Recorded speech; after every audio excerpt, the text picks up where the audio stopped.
Okay, ಇಷ್ಟೊತ್ತು ತುಲಾ ರಾಶಿ ಬಗ್ಗೆ ತಿಳ್ಕೊಡ್ರಿ. ಹಾಗೆ ಮುಂದಿನ ರಾಶಿ ವೃಶ್ಚಿಕ ರಾಶಿ. ಬನ್ನಿ ಹಾಗಿದ್ರೆ ವೃಶ್ಚಿಕ ರಾಶಿಯಲ್ಲಿ ಈ ಒಂದು ಗುರು ಬದಲಾವಣೆಯಿಂದ ಯಾವ ರೀತಿ ಅನುಕೂಲ ಆಗುತ್ತೆ ಅನಾನುಕೂಲ ಆಗುತ್ತೆ ಅಂತ ತಿಳ್ಕೊಳ್ಳೋಣ.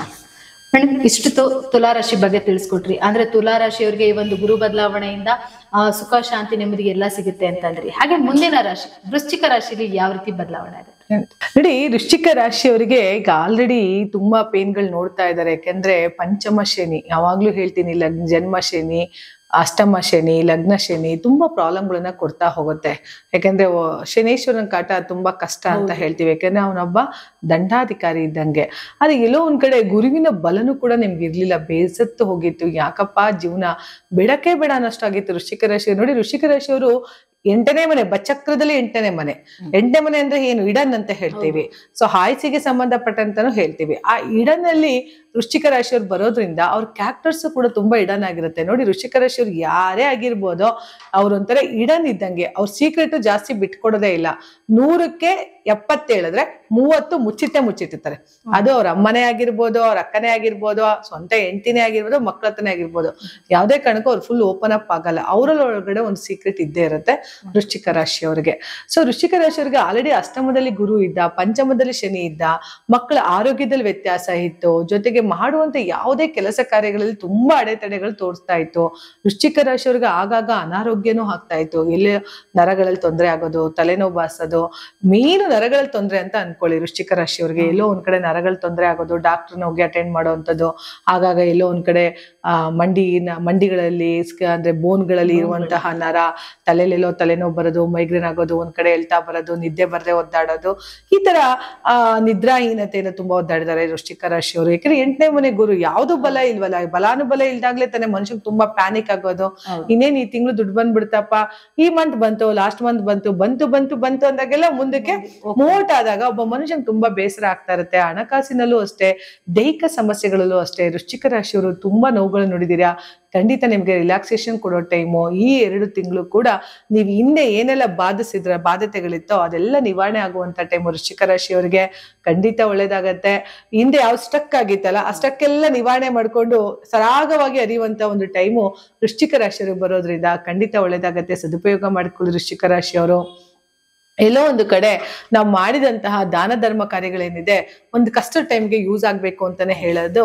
ಆ ಕಾಲಿಂದನೂ ಕಷ್ಟದಲ್ಲಿರೋರಿಗೆ ದಾನ ಧರ್ಮ ಮಾಡಿ ಅಂತ ಹೇಳ್ತಾ ಇದ್ರು.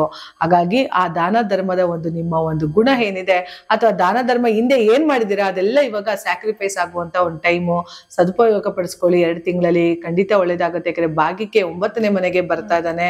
ಅಷ್ಟಮಾಧಿಪತಿಯಾಗಿ ಕುಳಿತಂತಹ ಗುರು 9ನೇ ಮನೆ ಕಟಕ ರಾಶಿಗೆ ಉಚ್ಚ ಸ್ಥಿತಿಯಲ್ಲಿ ಬರೋದ್ರಿಂದ ತಿಂಗಳಲ್ಲಿ ಮಿಥುನ ರಾಶಿಗೆ ವಾಪಸ್ ಗುರು ಹೋದ್ರೂ ಕೂಡ ಈ 4-5 ತಿಂಗಳ ನಂತರ ಅದೇ ಗುರು ಕಟಕ ರಾಶಿಗೆ ಬರೋದ್ರಿಂದ ಭಾಗ್ಯಕ್ಕೆ 9ನೇ ಮನೆ ಭಾಗ್ಯಕ್ಕೆ ಬರ್ತಾನೆ ವೃಶ್ಚಿಕ ರಾಶಿಯವರಿಗೆ. ಹಾಗಾಗಿ ಭಯ ಪಡುವಂತ ಅವಕಾಶ ಇಲ್ಲ ವೃಶ್ಚಿಕ ರಾಶಿಯವರು.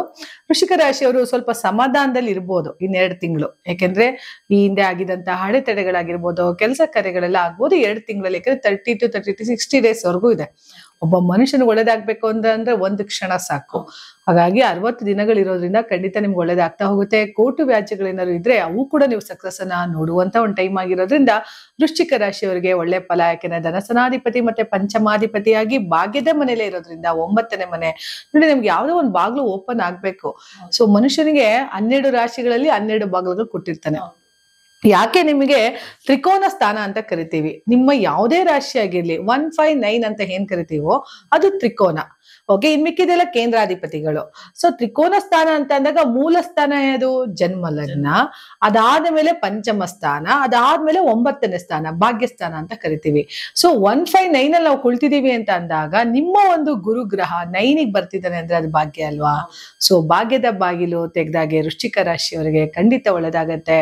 ಈ ಹಿಂದೆ ಪಟ್ಟಂತಹ ನೋವುಗಳು, ಅಪಮಾನಗಳು, ಅವಮಾನಗಳು ಎಲ್ಲವೂ ಕಳೆದು ಸನ್ಮಾನಗಳಾಗುವಂತ ಟೈಮು ವೃಶ್ಚಿಕ ರಾಶಿಯವರಿಗೆ ಇರೋದ್ರಿಂದ ಕಳೆದ ಒಂದು ದಿನಗಳಲ್ಲೂ ಕೂಡ ವೈವಾಹಿಕ ಜೀವನದಲ್ಲಿ ತುಂಬಾ ನೋವುಗಳು ನೋಡಿದ್ರಿ, ಅಸಮಾಧಾನಗಳು ನೋಡಿದ್ರಿ, ಎಲ್ಲೋ ಒಂದು ಕಡೆ ಮಕ್ಕಳ ಆರೋಗ್ಯದಲ್ಲಿ ವ್ಯತ್ಯಾಸ ನೋಡಿದ್ರಿ, ನಿಮ್ಮ ಆರೋಗ್ಯಗಳಲ್ಲಿ ವ್ಯತ್ಯಾಸ ನೋಡಿದ್ರಿಂದ ಈ ಗುರು ನಿಮ್ಗೆ ಒಳ್ಳೆದನ್ನ ಮಾಡ್ತಾ ಹೋಗ್ತಾನೆ. ದೀಪಾವಳಿಗೆ ನಿಮ್ಮ ಬೆಳಕನ್ನು ಯಥೇಚ್ಛವಾಗಿ ಚೆಲ್ತಾ ಇರೋದ್ರಿಂದ ಈ ದೀಪಾವಳಿ ಸಕಲ ಸೌಭಾಗ್ಯಗಳನ್ನ ಕೊಟ್ಟು ವೃಶ್ಚಿಕ ರಾಶಿಯವರಿಗೆ ಒಳ್ಳೇದ್ ಮಾಡ್ಲಿ ಅಂತ ಹೇಳಿ ನಾನು ಮಾತನ್ನು ಮುಗಿಸ್ತೀನಿ. ನೋಡಿದ್ರಲ್ಲ ವೀಕ್ಷಕರೇ, ಈ ಒಂದು ಗುರುಬಲ ಬದಲಾವಣೆಯಿಂದ ವೃಶ್ಚಿಕ ರಾಶಿಲಿ ಯಾವ್ದೆಲ್ಲ ಬದಲಾವಣೆ ಆಗುತ್ತೆ ಅಂತ. ಮನುಷ್ಯನ್ಗೆ ಕಷ್ಟಗಳು ಬರೋದು ಸಹಜ, ಆದ್ರೆ ಕಷ್ಟಗಳು ಯಾವತ್ತೂ ಸೀಮಿತವಾಗಿರೋದಿಲ್ಲ, ಒಳ್ಳೆ ದಿನ ಕೂಡ ಬಂದೇ ಬರುತ್ತೆ, ಹಾಗೆ ವೃಶ್ಚಿಕ ರಾಶಿಯವ್ರಿಗೂ ಕೂಡ. ಹಾಗಿದ್ರೆ ಬನ್ನಿ ಮುಂದಿನ ರಾಶಿ ಬಗ್ಗೆ ತಿಳ್ಕೊಳ್ಳೋಣ.